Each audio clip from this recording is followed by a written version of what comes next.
Congress, is also an aspirant. Dr. Soji Ehinlanwo, a technocrat and obviously a politician, is also a senior IT management consultant, program manager. He was the former governorship candidate of the defunct CPC, one of the legacy parties that fused to become the APC in the 2012 Ondo State governorship election. Dr. Ehinlanwo, thank you so much for joining us this evening. It's great to have you in politics tonight. It's my pleasure. Right, so there is a lot to unbundle this evening, from political developments in Ondo State and to other national issues. But let's start this way. It's been 9 months of President Bola Ahmed Tinubu's administration. How would you assess it? Well, I would say that the president is making every effort, is doing his best. To be fair, he inherited very, very difficult challenges. He's trying to articulate and bring on board very, very sensible policies to be able to address these problems. I think he's doing well. Yes, granted, there are difficulties within the polity, within the economy, but he's facing those challenges very head-on. These problems have been there for several years, and he's demonstrated remarkable courage. What I would say is that we need some patience to get over many of these problems. And I think so far, from my perspective, it's good. Yes, there are opportunities to really sort of do much more, and he's very much committed to that. I think so far so good in my view.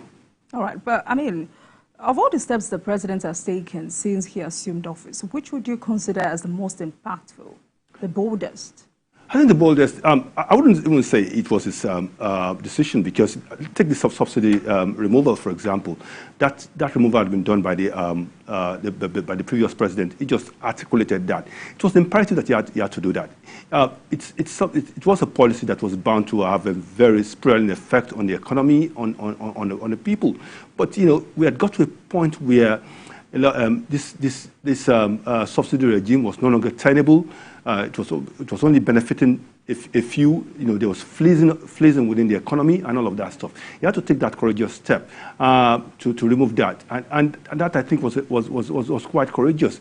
And of course, it's also about working. Trying to work with state governors to be able to alleviate the challenges. Of course, quite some more needs to be done. But I think that the president has found that. I would say a kind of challenge, because it's a courageous step. This subsidy removal, had been there, had to be removed for several years. It was a pity that it came quite late, but the president had the courage to be able to take it off and say, enough, we can't sustain this. Our country can't sustain it. We don't have the money to be able to do so. And that for me, it's a demonstration of courage. Yes, he got some flack for it, but, as you would expect, things are going to be difficult before they get better. All right, so twice now you've said Nigerians, more needs to be done. So for you, what more needs to be done? Yeah, the more that needs to be done is that, which I think the president's already doing, is to ensure that, yes, for example, subsidy has been removed, to ensure that we alleviate the suffering of the most vulnerable people within our economy, within our system. You see, it's a statement of fact that people are finding it difficult to survive. Transportation has increased, food prices are increasing. So government needs to target, ensure that whatever palliatives that it's offering to be able to ameliorate these things are done, that they reach the right people. There needs to be a system that ensures that the masses, the people, who are bound to suffer from the effects of, this removal, get what they need to support them to get through these very difficult times. All right, then. Still talking about steps. Some of the steps taken by the president, which many Nigerians have applauded him, or his emphasis on the performance of his ministers.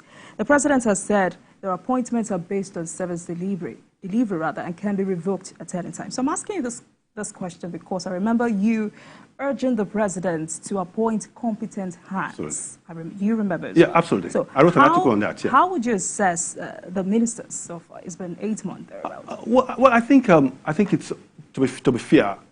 My assessment: some of the ministers have done quite well. I wouldn't want to name names. Some have not, been as good as they should be.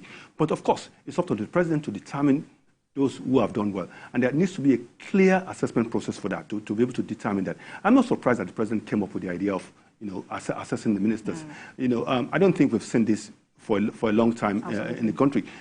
That an assessment system, performance assessment system, is inevitable. It's the right thing to do. And the president did that because the purpose of the ministers coming on board is to deliver for our country, deliver for the president. And the president will judge on how well he has delivered. So he needs to have people who can go very far, who are driven to achieve significantly for this country. Right. So because it was a transition of power from one APC, from the same party, from an APC government to another, so many thought it should have been so easy for the current administration. In your opinion, why does governance appear tough for this administration? The thing is, the problem that this administration inherited is not just a problem of the APC, of the previous APC. Is that some of the problems have been there for very many years. The good thing, for example, I mentioned the subsidy thing just now. The good thing is that this president had the courage to face those issues headlong. We were in a position where the country could not sustain some of the things that were happening. The cost of governance, and a lot of the subsidy regime. The way the forex was managed, all the debt issues, and all of those things. The president had to take a position. We have to look our problems in the face and say, look, we've got to deal with this now. It's akin to a man who has who has been facing very difficult times, and has been sort of dealing with it. At a point in time, if he doesn't deal with it, it's bound to consume him. And the president, as a responsible president, and based on the promise that he gave the people, face the issues head on. Yes, granted, where some of the consequences of that is a bit of hardship, but I think that in the situation we are in, we are bound to get through difficult times before things can get better. All right, thank you. Now let's come to you. Why are you running? Well, I ran in 2012, and the motivation has been the same: to provide remarkable leadership for Ondo State. I believe that. You think Ondo State has not had any remarkable leadership in the past year? Yeah, well, Ondo State has not done badly, but I think we could do much better. We could do much better. For example, I'll tell you. For example, we've got when this government, our credit government, came on board. It came up, and I think it inherited about 600 million or thereabout of IGR. It's moved that to 30 something billion. That is quite impressive. But I think we can do much more, and that is one of the reasons why I'm presenting myself across all segments. I think Ondo State can do much more. Ondo State can be a reference state for good governance. I'm very impressed with what's happening in Lagos State. I mean, from the times when we had our leader, our president, some of the things that he did, even way back from when I was a kid, when we had Jakonde. Jakonde is one of my political icons, and I respect the current president very well because of what he achieved in Lagos State. I think Ondo State can do similar things, can move in those kind of directions, and that's why one of the reasons why I'm running. Right. So, I mean, you would agree with me that the demise of the late governor and the emergence of Governor Lucky Aiyedatiwa has brought a new twist to politics in Ondo State. What exactly is happening? Well, I think, let's face it, a lot of what is happening has to do with, what precedes, an election year such as we have now. It's all about politicking against, the primaries or the election itself. So it's all politics. And I said that when Governor Akeredolu died, or shortly before he died, and there was a bit of situation in those states, I wrote an article at that time where I said all the key actors must now focus on governance. Let's address the issues that confront the party in an amicable manner. Let's put aside petty politics and focus on governance.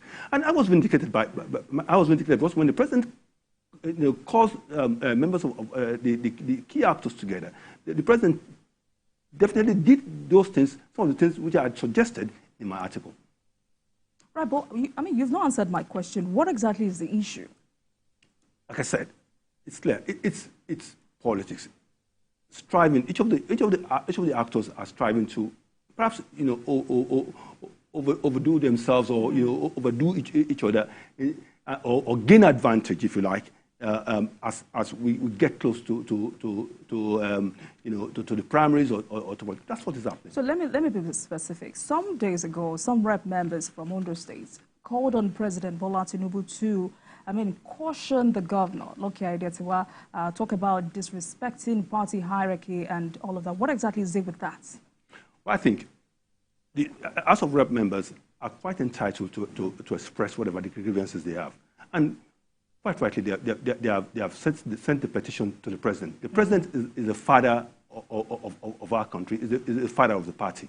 I don't see anything wrong with that. We have to allow a situation where, our actors, stakeholders are able to express whatever concerns that they have. I think it's up to the governor to ensure that those concerns, if they are valid. So what exactly are the concerns? Yeah, well, they mentioned things about, they alleged, presumably, that the governor was dividing the party, that he was bringing in people who, were enemies of the late governor. He was like doing his deputy? The enemies of the late governor, yeah, that he was bringing in people now that he has become governor. Those are the allegations. I don't want to delve into whether those allegations were true or not. But what is important is that I think that in a good... Do you think the allegations are true? Well, I don't know. I can't speak. You're cheating of the party. I can't speak either. I think they've expressed their concerns. I think it's up to the governor, as the leader of the party in the state, to try to do some soul searching, have a look, review the situation, and sort of find a way of ensuring that there's inclusivity in the party. If I was the governor, what I will do is to call these members, call them into a meeting and say, look, gentlemen, you have these concerns. What do we do to overcome these concerns?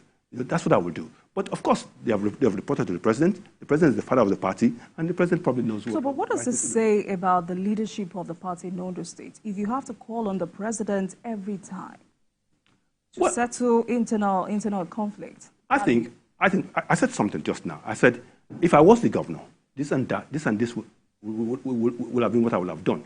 I may have been proactive. I probably would have reached out to different stakeholders within the party.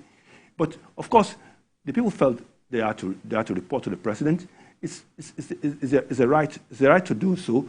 They see the president as the father of the party. We all see him as the father of the party. If there's a feeling that the issues could be better resolved by reaching out to him, yeah, so be it. But I agree with you. The best case scenario is to have a situation where the leaders of the party can come together and ensure that issues are resolved without the president intervening. If I was within the family, I'd rather have a situation where, amongst brothers, that we can resolve issues without bringing in my father. Right. So do you agree with those who have said these are mere distractions? Because, one of the reasons I heard was the governor not observing a minute's silence for the late governor during the meeting. Do you agree with those who have said these are mere distractions ahead of the primaries, ahead of the election? Well, these things are subjective. Some people feel they are distractions. Some don't feel so. Some feel that these little issues have significance, right? So it depends on which part of the divide you are. But I do think, short of agreeing or not disagreeing, what I do think is that if there are concerns within the party, it is sensible for those concerns to be dealt with. We want. I want to see an APC, the party that I helped. In betting on those states, I want to see an APC that is very, very inclusive. We want an APC that's more united. That's what I would like to see. Right. So let's be specific. How do you advise the governor to go around this so it doesn't become much messier? I think the governor should, sort of seek to rally everybody together. Irrespective, you see, in a party such as ours that is big, there are bound to be differences of opinion. There are bound to be, issues. There are bound to be arguments. I think, for me, and I repeat, if I was the governor, I would, if there are concerns, I would try to address those concerns, whether they are legitimate or not. Talk to the people involved. Like I said, want to see a situation where leaders can, sort of openly talk about the issues that affect the party and can come to some kind of broad agreement about them. No one, I repeat, no one can make a forest. So it's important that we unite and we come together, that where there are concerns, those concerns are dealt with such that everybody is happy. So how challenging will you say governance is right now in Ondo State with this crisis? Well, I think issues have been raised. I would expect that those issues will be dealt with and resolved. It shouldn't be much of an issue, and we shouldn't expect that. Even when these issues are that there will not be further issues. It's just the nature of a robust democracy, where people with divergent opinions, with divergent background, with divergent perspective, there will be situations where they will disagree. But the onus is on the leader to bring everybody together and ensure that he continues to lead with confidence and with respect. All right, thank you so much. DSC, let's take a break, and when we come back, we will get deeper into this issue. I've been speaking with Dr. Soji Ehinlanwo, is a governorship aspirant for Ondo 2024 governorship election. We'll take a break, and I'll be right back.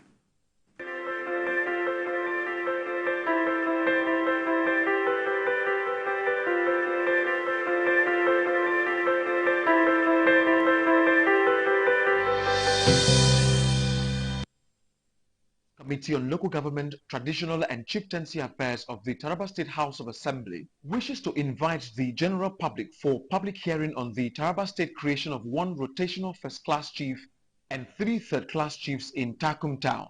Date: Wednesday, 21st February 2024. Venue: House of Assembly Complex, Jalingo. Time: 10 a.m. Written memoranda should be submitted to the Secretary of the Committee on or before Wednesday, 21st February 2024. Signed, Manasseh Ngunji, Secretary for Honorable Chairman.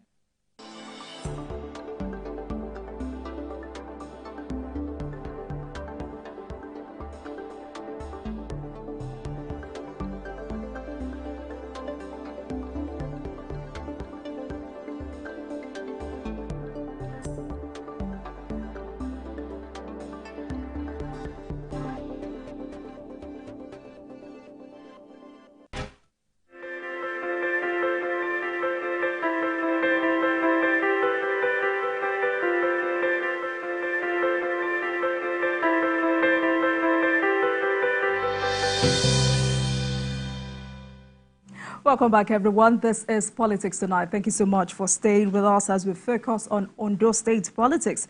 And I've been speaking with Dr. Soji Ehinlanwo as an APC governorship aspirant for Ondo 2024 governorship election. Yes, thank you so much for staying with us. Now, what are your chances of getting the tickets? I'm very hopeful. I'm a firm believer in God. We're doing the work that we should be doing. We're sending a message across. I believe, I've got a pedigree. Indeed, I believe that in terms of, with all sense of modesty amongst all of those who present themselves, I stand tall in terms of experience, in terms of vision, in terms of exposure. So and we're doing all the work. We're sending the message across to our leaders that we need somebody who can, sort of do much more for our state, who can, give our party the chance to present very high quality. So, against all of that background, I think I'm very, and I think I'm a bridge. I see myself as somebody. I'm a bridge builder, somebody who can unify the party in such a way that we get very, very, very good victory. Right, so what exactly are you saying to the party delegates and the stakeholders to, I don't know, to entice them, if that's the right word to use? Well, what I'm saying is that we got to think about our state. That is very, very important. We got to think about victory. We got to think about who can get our state, who can bring that kind of prosperity, shared prosperity, who can bring inclusive, who can bring responsible leadership, transparent leadership, somebody who is accessible, who is a servant leader, yeah? And that's with all sense of modesty, that's the way I present myself. Somebody who is going, if you choose, you can assess, and who will see himself as your servant, so to say. But I come from a background where I see leadership as service, and that's what I'm presenting. We want some kind of paradigm shift, so to say, and that's what I think I embody, and that's what I'm telling the delegates. So, what is your economic blueprint for Ondo State? Well, in terms of economic, I've said it several times. Agriculture will be central in terms of my economy. We see what is happening now, in terms of food and all of that. Our country, not just our state, needs to invest in agriculture. We need to mobilize very aggressively our people, particularly the youths, into agriculture. Modern farming methods, modern agriculture, and all of that kind of stuff. We need to do that. That's going to be central in terms of my economic policy. Also, we need to ensure the government led by Governor Akeredolu, had an economic situation where it had industrial hubs, what we call Ondo Industrial. I want to consolidate on those kind of things, where we have, across the three senatorial zones, we have industrial hubs in those sectors, where we try to draw investments into the state, aggressively look for investment into the state, and encourage medium and small scale enterprises to grow. And this is which will mainly be anchored by youths and women. This is very important because we need to be able to drive the quality of life of Ondo State people generally to such a level that it's quite impressive, and be able to share prosperity amongst our people.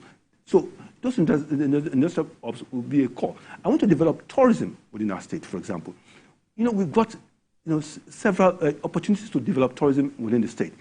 The Arami seaside in Ondo State, in the Riverine area, is has opportunities to be developed. I want to focus on that. On the hills, the Olawas Palace, our museum. Across the state we have got places where could be well developed to enhance the tourism potential of the state. That's very important to me. We've got Ondo State is very rich. Bitumen. We produce the largest in Africa. I want to work with the government, with the federal government, to ensure that this is speedily developed. For example, I also want to see a situation. We had the concept of the deep sea port. We need to develop that. The diversity of things that I want to do, and if the people given the mandate, my government, the government that I intend to form, will be a government of urgency, action, and excellence. Right. Let's talk about security. The late Governor Akeredolu initiated the Amotekun Corps, which has practically helped Southwest in terms of security. How do you intend to improve on that? Yes. Let me just say that before I answer that question directly, I think that's one issue that's one focus of my administration. If the people give me the chance, we want to develop security. Security is pivotal to everything, and on the basis of that, I commend the effort of Governor Akeredolu. This is one of the areas where he actually led, because he understood, particularly given what happened in Ondo State, that security was very pivotal. I intend to strengthen that Amotekun, and thankfully, we're not talking about state police. The president has given his support, and all of the shifts are in favor of that. We want to give whatever as much support as possible to that, to ensure that happens. We want to have a situation where there's zero tolerance, for criminality, zero tolerance for all the impunities that you see in terms of criminality. So we want to develop that. So we will strengthen Amotekun while we're trying to ensure that the state police comes. How do you intend to strengthen Amotekun? Equipment, for example, as much as possible, negotiate with the federal government to ensure that we get all of the equipment. We find a situation where kidnappers, for example, are using very, very sophisticated weapons. Very, very sophisticated weapons. And we find that these guys who are in the Amotekun and all of the local security forces, they don't have this kind of equipment. It's an uphill battle. So we intend to ensure, to reverse this kind of trend, invest money, put money in giving them all of the things that they need, equipment, transportation, and fighting instruments and all of that, to ensure that we nip in the bud that the criminality that we see in the state. Indeed, I'm one of the advocates of no tolerance at all. No tolerance at all for kidnapping. Whatever we can do, even if it comes to capital punishment, to ensure that we wipe that out. So what about education? What are your plans? Education. Education is pivotal. I want to see a situation. If I want to work towards a situation where we can provide as much access to every kid to be able to have quality education, free, affordable education. That's what we're working into. I don't know how the budget is that, but we're working towards that because we don't want a situation where any kid is left behind. It saddens me when sometimes when I have to sort of move around and I see kids. Some of the kids were not going to school, were not unable to go, simply maybe because they're unable to afford it. This is a situation we want to reverse. So we'll be spending as much as possible to ensure, one, that we have quality schools, we have affordable schools, we have schools that almost every kid can have access to. Right. So Ondo State has 240,000 out-of-school children. How do you intend to, what practical steps? Well, I need practical steps that you will take in reducing this to the barest minimum.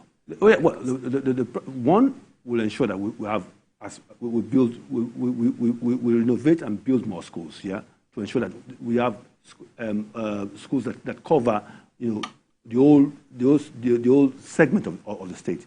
So such that every kid, there's no excuse in terms of there are no adequate facilities in the schools, or the schools are not there. So we want to ensure that we try to provide those facilities, we provide those schools which are not in good shape. We invest, we put practical money on that, and we educate the parents to ensure that all of the kids are put in school. We may even go as far as making it imperative, making it a crime, if you like. If a child is of school going age and is not in school, we have to send strong signals that is not acceptable anymore. Because the future of our kids are very, very important, and we need to ensure that there's that inclusion in respect of that. Healthcare system. Yes. What are your plans? Healthcare. Well, I'm not a believer in building a very, very massive health institutions. Yes, we can have a few of them, but I'm more interested in ensuring that we enhance the health institutions that we have. We build institutions across the nooks and crannies of the state, where people can easily get to an hospital from no matter where how remote they are within the state. They can easily get to hospital, access the facilities, and ensure that those facilities are affordable. They are able to afford it. Free health service is something that we will be looking to do. Maybe not in the short term, but ultimately. Right. So I'm also very particular about the high rate of infant mortality in Ondo State. Yes. What do you plan to do about this? Yes, infant mortality. We need to. Education is very important. We need to ensure that constantly we have health practitioners on the field, educating mothers, educating in the remotest parts, educating mothers about how to ensure they give the children the best life. They provide for the children. All the things that they need to do in terms of health. That's one approach. The other approach is, of course, like I said, ensuring that we recruit the right personnel. We bring in the right people across the different health facilities that we have to ensure that the children are targeted in a preventive manner, in a way that prevents all of the illnesses that lead to the mortality, of course. So education, as well as investing in facilities and recruitment and all of that aggressively is how we intend to tackle that. Right. So, I mean, we'll talk more, but then how do you intend to also increase the IGR of Ondo State? The only way to increase IGR is to be able to draw investment. People must see, people must see that our state, there must be greater confidence that our state is a place to go to if you want to invest. And that is a function of the signal we give in terms of what we say about the security of the state, what we say about all of the opportunities for investors. We need to draw investors, make the states secure, ensure that we give them incentives to come and invest in the state. That is, I'm talking about outside investors. But internally, of course, we need to have in place institutions, organizations, where government targets, ensures that it targets our people. We give them support in terms of credit. We ensure that local investors, local entrepreneurs, medium and small-scale entrepreneurs are encouraged, are supported in every way. So all that support, I intend to have, have an agency that will be targeted at supporting small and medium-scale entrepreneurs in a way that ensures that we're able to boost the amount of investment, the amount of jobs, the amount of work in this field. If you have that kind of situation, of course, what it translates to is increase in revenue.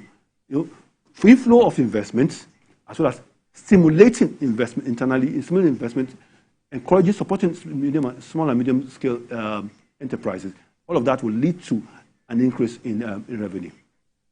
Right, so let's talk about youth development. What do you have for young people in Ondo State? Young people, I mentioned it. We have to channel this generation, these young people. They've got a lot of energy and all of that. Especially in the area, I do apologize for interrupting. Yes. Especially in the area of ICT. Exactly. The world has gone digital. Yeah, and I think that's interesting you brought that up. I think I'm of all the aspirants, I'm the one best able to progress that, to drive that, because I come from a background. I've been in ICT for more than 25 years. I've been a program manager in some of the most reputable organizations in the world. So I know what it takes. What I intend to do, I am particularly proud of what my friend and brother is doing in Ekiti State, where we're having Ekiti knowledge zone. I intend to have industrial hubs, to bring in place industrial hubs across the 3 central zones of Ondo State, where we can harness the talents of these kids who are interested in ICT. And one of the things I've suggested in one of my write-ups is that I intend to ensure, I would perhaps be the first governor to insist that ICT must be made, an ICT subject must be made compulsory in our secondary schools. All of these things will help to engender such interest, such drive towards ICT, and by also developing those hubs, we can sort of develop the talents of our youth in a way that they can even bring about enterprises, which ICT driven enterprises, which will help to even bring revenue to the state. Let's talk about Ayetoro community. That's a community, I'm sure you're aware that community has been submerged by flood. What do you intend to do to help these people resolve or solve this ecological problem? Well, that's quite frankly, I'm very, very saddened about that. I come from Ilaje myself, and I've seen people being displaced from these communities. People who have been, who have been connected to a community for several years, all of a sudden they don't have a place. It's depressing, it's sad. There needs to be urgent action to ensure that all of that surge that happens is dealt with. And, my mind goes immediately to, what was done, for example, in Babish during the Fashula years. We need to have a concerted action. There needs to be, the people need to be brought together. Experts need to be brought together very quickly, urgently, to deal with that. It's saddening. It's saddening that we have that kind of situation where people are doing from their homes. I need to, as a matter of urgency, I would seek to find clear solutions. Sort of go and, for example, study, take a review of what was done in Lagos for Babbage, for example. Which helped to stop all of the surge. Try to replicate that, or even find more far-reaching solutions to the problem. by bringing the experts together and empowering them to sort of provide a solution, and let's deal with this. All right, now that you went there, let's talk about Araromi community. There is an Atlantic in that community, and there are those pushing for the establishment of seaports. Are you on the side of this pushing? Do you agree with them? Seaport is something that, it's something that I'm very, very committed to. It's something that I applauded the late governor when he got the license, to be able to have that seaport. I think that was a major breakthrough. What we need to do, and you must have seen from my statement that it's something I support. I think that seaport has a potential to expand the economy of Ondo State, to bring greater prosperity to Ondo State. And if God willing, if I'm elected governor, that's something that I'm very committed to helping to ensure that we achieve. All right, sir. Because politics is capital intensive, how do you intend to fund your campaign? Well, interestingly, I've been perhaps one of the most transparent aspirants so far in terms of my campaign. I've got friends, associates, who have been donating money for me because they believe that I can bring remarkable transformation to Ondo State. So my campaign is financed by friends, associates, ordinary folks here who believe that now is the time to have the leadership that can take Ondo State to very, very remarkable heights. So if you do not get the ticket, what next for you? Well, if I do not get the ticket, it's obvious I'm a Democrat. I'm somebody who believes in this party. I'm doing this mainly because I want to serve. Look, I left a comfort zone in the UK. Even though I come in here, I've been linked up to Nigeria.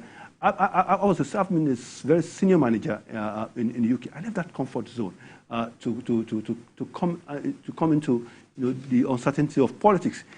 So you must, and I've been doing this for several years. For the last, like I said, I'm the one that is deepest in terms of progressive roots among those who represent themselves.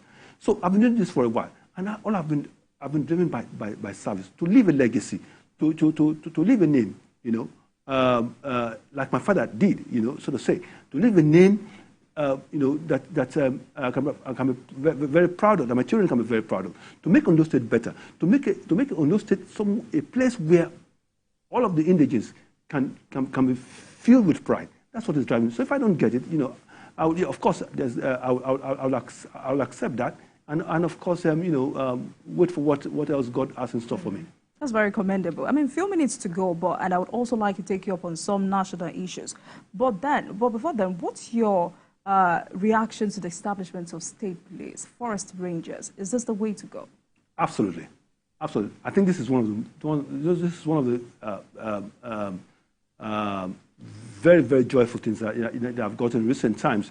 I think President Tinubu has, in supporting this initiative, it is done very well for our country.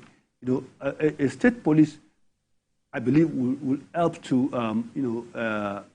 solve the challenges that we have in terms of security. It will help to at least to minimize, if you like, those challenges. It should have come earlier than now, but I think that is a mark of responsible leadership, mark of courage that President Tinubu has supported this initiative, and I think I'm 110% in support of it. All right, so Nigerians have been reacting to the rising commodity of prices in the country. What do you have to say to this? Well, it's not a good thing, of course. We want to see a situation where life is easier or more meaningful for our folks. I know the president himself and many of us are pained by this. And I've seen that direct responses by the president, such as bringing more food out of reserves and all of that, and also enjoining the governors to do things that ensures that helps to stimulate, support the growth of agriculture, giving support to agriculture and giving more attention to people going to the farms and all of that. So those responses are coming. Ultimately, I'm hoping that with all of these initiatives, all of these responses, and with everyone's hands being on deck, can come to a situation where the price can gradually begin to come down. Right. So, we've always talked about the need to diversify the economy from its dependence on oil exports. On the other hand, exports have has contributed to the country's foreign reserve. How do you think the government can balance these policies? Well, I think that we need to be less export dependent. We need to have a country where we pride ourselves on the things that we can produce. We need to encourage local industries to grow. That's probably the best way to grow our economy. We cannot have a situation where, we have all of this taste, around them, things that are imported and expect, things to happen. So if we are serious about developing this economy, we need to ensure, we need to support local industries. We need to support such growth where we've got, local production of items. That's the way.